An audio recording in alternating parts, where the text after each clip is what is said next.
So that crossover between the Marvel Cinematic Universe and the X-Men universe, including Deadpool, might just be a few years away.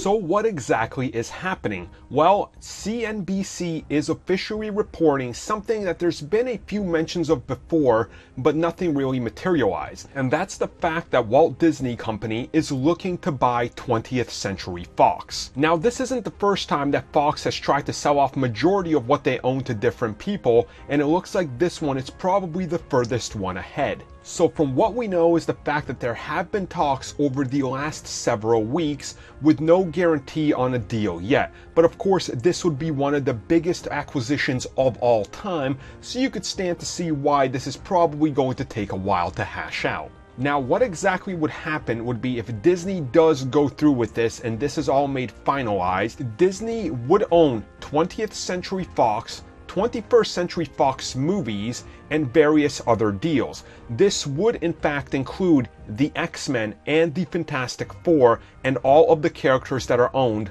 by Fox. Now, another big factor in this and why Disney might be after this is the fact that they own the original theatrical cuts of Star Wars, which Disney does not. So if they were acquiring this, they could literally come out and start printing the original versions, which they know would make tons of money.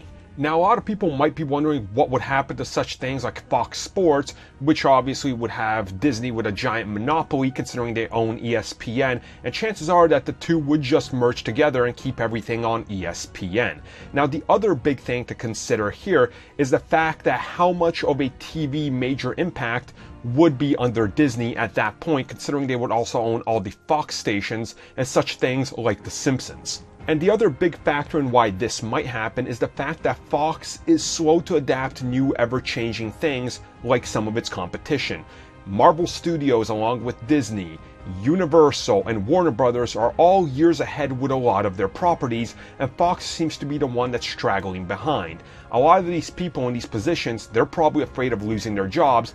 If they can get signed over to Disney, guarantee themselves 10 to 15 years in the company in the process, and still watch over some of their properties, it will be the best case scenario for them. So while nothing is official yet, I will be keeping a close eye on this and make sure you guys understand exactly what is happening. And expect another video where I will break down everything, much like I do with many of these news topics, to tell you guys exactly how everything would go down.